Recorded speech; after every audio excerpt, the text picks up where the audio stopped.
शराब नीति केस केजरीवाल की जमानत पर फैसला सुरक्षित, वकील बोले गिरफ्तारी रिहाई रोकने के लिए सीबीआई ने कहा बेल के लिए ट्रायल कोर्ट जाएं।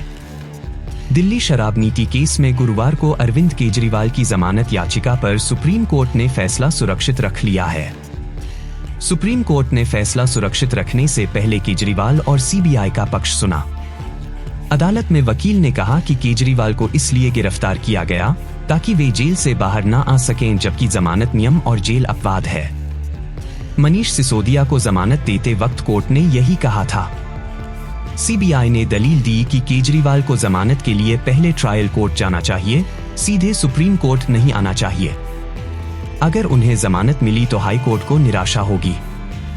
केजरीवाल की जमानत और सीबीआई की गिरफ्तारी के खिलाफ याचिका पर जस्टिस सूर्यकांत और जस्टिस उज्ज्वल भुइया की बेंच सुनवाई कर रही है। केजरीवाल का पक्ष वरिष्ठ वकील अभिषेक मनु सिंघवी और सीबीआई को additional solicitor general ASG SV Raju represent कर रहे हैं। केजरीवाल को शराब नीति से जुड़े एड केस में सुप्रीम कोर्ट से ही 12 जुलाई को जमानत मिल चुकी है।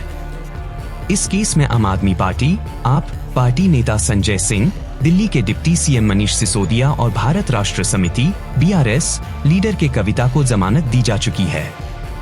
केजरीवाल की जमानत पर सिंघवी की 5 दलीलें। एक यह अनोखा मामला है। पीएमएलए के सख्त नियमों के बावजूद केजरीवाल को 2 बार जमानत दे दी गई। सीबीआई केस में जमानत क्यों नहीं मिल सकती है?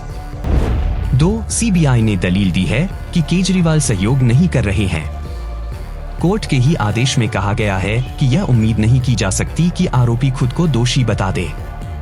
3. अदालत को सिर्फ 3 सवालों पर ध्यान देना है। पहला, क्या केजरीवाल के भाग जाने का खतरा है? दूसरा, क्या वे सबूतों से छेड़छाड़ कर सकते हैं? तीसरा, क्या केजरीवाल गवाहों को प्रभावित कर सकते हैं? 4. केजरीवाल एक संवैधानिक पद पर हैं, उनके भागने की कोई आशंका नहीं, सबूतों से छेड़छाड़ नहीं हो सकती क्योंकि लाखों दस्तावेज और 5 चार्जशीट मौजूद हैं। गवाहों को प्रभावित करने का खतरा भी नहीं है। बेल की 3 जरूरी शर्तें हमारे पक्ष में हैं। 5. मुझे लगता है कि इस मामले में सीबीआई दलील नहीं दे रहा है, कोई ऐसा आदमी बोल रहा है जिसकी केस में दिलचस्पी है। सीबीआई की ओर से एएसजी राजू की दलीलें। 1. हमें जमानत पर आपत्ति है। यहाँ जमानत और गिरफ्तारी पर बहस को मिला दिया गया है। 2. मनीष सिसोदिया के कविता सभी पहले जमानत के लिए ट्रायल कोर्ट गए थे। केजरीवाल सांपसीढ़ी के खेल की तरह शॉर्टकट अपना रहे।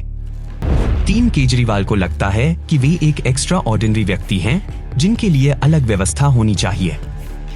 हमारा कहना है कि गिरफ्तारी पर सुनवाई के लिए सुप्रीम कोर्ट पहली अदालत नहीं होनी चाहिए। केजरीवाल को ट्रायल कोर्ट जाना चाहिए। 4. ये गिरफ्तारी पर सवाल उठा रहे हैं, इन्हें कानून ध्यान से पढ़ना चाहिए। गिरफ्तारी जांच का ही एक हिस्सा है। अगर जांच करने की शक्ति है तो गिरफ्तार करने की भी शक्ति है। 5. हमें स्पेशल कोर्ट से परमिशन मिली, वारंट जारी हुआ, इसके बाद हमने गिरफ्तारी की। जब प्रोसेस फॉलो करते हैं तो मौलिक अधिकार लागू नहीं होते। 6. सीबीआई ने केजरीवाल को कोई नोटिस नहीं भेजा क्योंकि वे पहले से ही कस्टडी में थे। 7. अगर केजरीवाल को जमानत दी जाती है तो ये फैसला हाई कोर्ट को निराश करेगा। एड केस में सुप्रीम कोर्ट ने केजरीवाल को 12 जुलाई को जमानत दी थी। सुप्रीम कोर्ट ने एड के मनी लॉन्ड्रिंग केस में अरविंद केजरीवाल को 12 जुलाई को जमानत दे दी थी।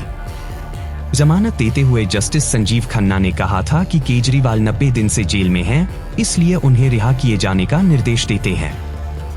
हम जानते हैं कि वह चुने हुए नेता हैं और ये उन्हें तय करना है कि वे मुख्यमंत्री बने रहना चाहते हैं या नहीं। जस्टिस खन्ना ने कहा था कि हम ये मामला बड़ी बेंच को ट्रांसफर कर रहे हैं। गिरफ्तारी की पॉलिसी क्या है, इसका आधार क्या है? इसके लिए हमने ऐसे 3 सवाल भी तैयार किए हैं। बड़ी बेंच अगर चाहे तो केजरीवाल की अंतरिम जमानत पर बदलाव कर सकती है। एड ने 2 सप्लीमेंट्री चार्जशीट में कहा था केजरीवाल सरगना। एड ने 9 जून को दिल्ली के राउज एवेन्यू कोर्ट में 7वीं सप्लीमेंट्री चार्जशीट जमा की थी। 208 पेज की इस चार्जशीट में दिल्ली के सीएम अरविंद केजरीवाल को केस का सरगना और साजिशकर्ता बताया गया। चार्जशीट में कहा गया कि स्कैम से मिला पैसा आम आदमी पार्टी पर खर्च हुआ है। यह भी दावा किया गया कि केजरीवाल ने शराब बेचने के कॉन्ट्रैक्ट के लिए साउथ ग्रुप के सदस्यों से 100 करोड़ रुपए की रिश्वत मांगी थी, जिसमें से 45 करोड़ रुपए गोवा चुनाव पर खर्च किए गए थे। दिल्ली की राउज एवेन्यू कोर्ट ने शराब नीति मामले से जुड़े सीबीआई केस में सीएम अरविंद केजरीवाल की न्यायिक हिरासत 11 सितंबर तक बढ़ा दी है। कोर्ट ने सीबीआई की सप्लीमेंट्री चार्जशीट पर भी संज्ञान लिया और केजरीवाल को समन जारी किया। सीबीआई ने अरविंद केजरीवाल, दुर्गेश पाठक, विनोद चौहान, आशीष माथुर, शरत रेड्डी के खिलाफ सप्लीमेंट्री चार्जशीट दायर की थी। कोर्ट ने आरोपियों को जवाब दाखिल करने के लिए 11 सितंबर तक का समय दिया है।